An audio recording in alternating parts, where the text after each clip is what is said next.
Hello বন্ধুরা, আসসালামু আলাইকুম। আজকের ভিডিওর অপশন হচ্ছে বন্ধুরা, অবশ্যই আপনি থাম্বনেল ও টাইটেল থেকে বুঝতে পেরেছেন আজকের ভিডিওটা খুব গুরুত্বপূর্ণ। যারা ফেসবুক কন্টেন্ট ক্রিয়েটর আছেন, আপনি হতে পারেন শহরের একজন ব্যক্তি বা গ্রামের একজন ব্যক্তি। যে স্থান থেকে আপনি ফেসবুক কন্টেন্ট ক্রিয়েটরের কাজ করতেছেন, সকলকে জানাই আমার ভিডিওটা দেখার জন্য। কারণ হচ্ছে আপনি একটি ভিডিও তৈরি করতেছেন অনেক কষ্ট করে ফেসবুকে ভিডিও থেকে ভিউজ আনার জন্য, কিন্তু আপনি ফেসবুক থেকে বন্ধুরা বর্তমানে কোনো ভিউজ আসতেছে না।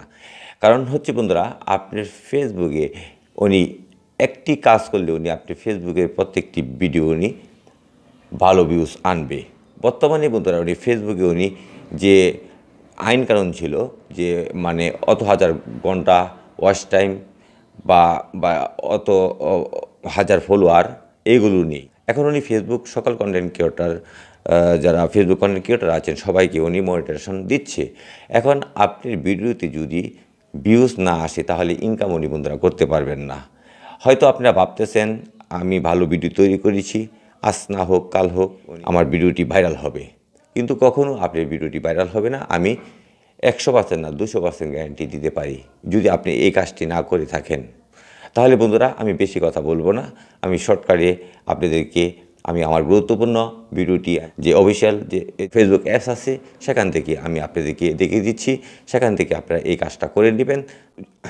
যদি প্রোফাইলে যদি আপনি ভিডিও ছাড়েন, লং ভিডিও, রিলস ভিডিও, আর যদি আপনি পেজ নিয়ে কাজ করেন সেখানে লং ভিডিও বা রিলস ভিডিও ছাড়েন, দুটি অপশন থেকে আমি আপনাদেরকে কাজ করে দেখাবো। যাই হোক বন্ধুরা, ভিডিওটি স্টার্ট করার আগে আপনাদের কাছে একটি রিকোয়েস্ট রইল, আমার এই চ্যানেলটাকে একটি সাবস্ক্রাইব করে দেবেন। আর যদি অলরেডি সাবস্ক্রাইব করে থাকেন তাহলে আপনাদেরকে অসংখ্যবার ধন্যবাদ জানাই। যাই হোক বন্ধুরা, আমি সেই অফিসিয়াল ফেসবুক অ্যাপসে চলে যাব। সেখান থেকে আমি কাজটি গুরুত্ব সহকারে আপনাদেরকে দেখাবো। আপনারা ভিডিওটি 1 সেকেন্ডও স্লিপ করবেন না, তাহলে বন্ধুরা আপনারা কোনো কিছু বুঝতে পারবেন না। বন্ধুরা, আমি ফেসবুক যে অ্যাপসটি আছে সেটি ওপেন করলাম। ফেসবুক যে প্রোফাইলটি আছে আমি সর্বপ্রথম প্রোফাইল থেকে কাজ করে দেখাচ্ছি। যদি আপনি প্রোফাইলে যদি রিলস ভিডিও বা লং ভিডিও ছেড়ে থাকেন, আমি যে প্রোফাইলটি আছে সেই প্রোফাইলের উপরে যে 3 ডট অপশন আছে সেখানে টাচ করে দেবো। টাচ করে দেওয়ার পরে বন্ধুরা এখানে দেখতে পাচ্ছেন সেটিং অপশন যে একটি লোগো আছে, সেই লোগো অপশনে টাচ করলেও হবে। আর যদি আপনি নিচে দেখতে পারবেন সেটিং একটি অপশন আছে, সেই অপশনে টাচ করলেও হবে। আমি সেই সেটিং লোগোতে টাচ করে আমি আপনাদেরকে দেখাচ্ছি। আমি সেটিং লোগোতে টাচ করলাম। টাচ করার পরে আমার সামনে এমন একটি ইন্টারফেস চলে আসবে। একটু নিজের দিকে স্ক্রল করে চলে যাবেন, সেখানে দেখতে পাবেন মিডিয়া নামে একটি অপশন আছে, সেই মিডিয়া নামে অপশনে টাচ করে দিবেন। এখানে বন্ধুরা দেখতে পারবেন one mobile data and wifi, এখানে টিক মার্ক দেওয়া আছে। তারপর লেখা আছে ওয়ান ওয়াইফাই ওয়ানলি, নিচে লেখা আছে নেভার অটো প্লে ভিডিও। আমি এই উপরে অপশনটাকে নিচে নিয়ে আসবো, নেভার অটো প্লে ভিডিও, এটাকে আমি সিলেক্ট করে দেব। তারপর বন্ধুরা এখান থেকে আমি ব্যাক করে চলে যাচ্ছি। আমার কাজ শেষ, যে প্রোফাইলের কাজ শেষ। যদি আমি প্রোফাইলে আমি বা আপনি যদি ভিডিও সেরে থাকেন তাহলে আপনার কাজ শেষ। আর যদি আপনি অনেকগুলো পেজ ক্রিয়েট করে থাকেন তাহলে অবশ্যই এখান থেকে পেজটা সিলেক্ট করে নিতে হবে। আমার একটি পেজ, আমি পেজটা সিলেক্ট করে নিলাম। সিলেক্ট করে নেওয়ার পরে বন্ধুরা আমার সামনে পেজটা চলে আসবে। পেজটা চলে আসার পরে বন্ধুরা ওই যে উপরে দেখতে পাচ্ছেন যে পেজের যে লোগোটা আছে বা 3 ডট অপশন আছে, এখানে টাচ করে দেবেন। টাচ করে দেওয়ার পরে বন্ধুরা আপনারা এই যে সেটিং লোগো আছে বা নিচে সেটিং লেখা আছে, যে কোনো দুটি অপশন থেকে একটি অপশনে টাচ করলে হবে। আমি সেটিং লোগোতে টাচ করে দিলাম। টাচ করে দেওয়ার পরে একটু নিচের দিকে স্ক্রল করে যাব, এখানে লেখা আছে মিডিয়া, সেই মিডিয়া অপশনে টাচ করে দেব।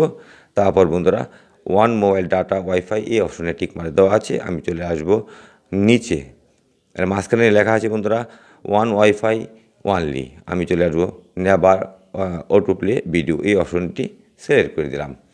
এখন বন্ধুরা আমি ব্যাক করে চলে যাচ্ছি। এখন আপনাদের প্রশ্ন থাকতে পারে আমি এই কাজটি করলাম কেন। বন্ধুরা আপনি যে ফেসবুকে যে ভিডিওগুলো আপনি পোস্ট করতেছেন, রিলস লং। উনি সেই ভিডিও অপশনে ঢুকতেছেন, কি আপনাকে লাইক দিয়েছে, কি আপনাকে কমেন্ট করেছে, তখন সেই ভিডিওগুলো উনি অটোমেটিক চলে।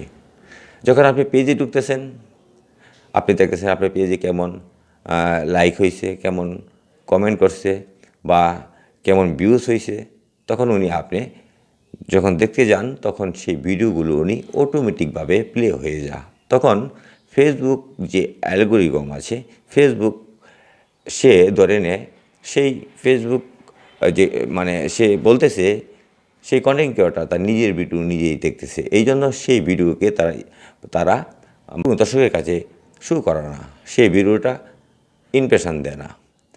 তখন আপনার ভিডিওটা সেই ভিডিও জায়গায় থেকে যায়।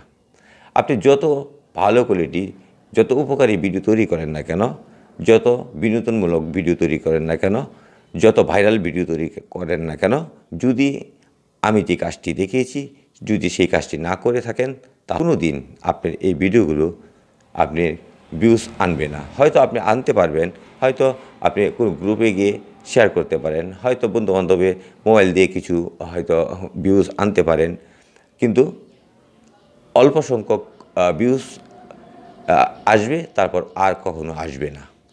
তাহলে বন্ধুরা আপনাদেরকে আমি বোঝাতে পেরেছি, আপনি এই ছোটো এই কাজটা করে নেবেন, তাহলে আপনার ভিডিওতে খুব সহজে ভিউজ আসা শুরু করবে। দেখেন বন্ধুরা, আমি আমার পেজ থেকে দেখাচ্ছি, আমি পেজে আমার যে ভিডিওগুলো পোস্ট করেছি আমি দেখিয়ে দিচ্ছি আপনাদেরকে। আমি একটু যাচ্ছি, দেখেন আমি যখন আমার ভিডিও অপশনে ঢুকবো, এখন এটা অটো প্লে হচ্ছে না, ভিডিওটা থেমে আছে। এর আগে অটো প্লে হয়ে যেত, এতে ফেসবুক আমাকে স্প্যাম ধরতো। এখন আমি যখন এই কাজটি করে ফেলেছি, এখন থেকে বন্ধুরা আমাকে ফেসবুক আমার এই ভিডিওটাকে আস্তে আস্তে সকল দর্শকের কাছে পৌঁছে দেবে। এখন আমাকে আর স্প্যাম ধরবে না। তাহলে বন্ধুরা, আপনারা অবশ্যই বুঝতে পেরেছেন। যদি বুঝে থাকেন তাহলে অবশ্যই একটি লাইক দেবেন, একটি মূল্যবান কমেন্ট করবেন এবং ভিডিওটা সকলের কাছে শেয়ার করে দিবেন। সকলে ভালো থাকেন, সুস্থ থাকেন, এই কামনা করে আজকের মতো বিদায় নিলাম। আল্লাহ হাফেজ।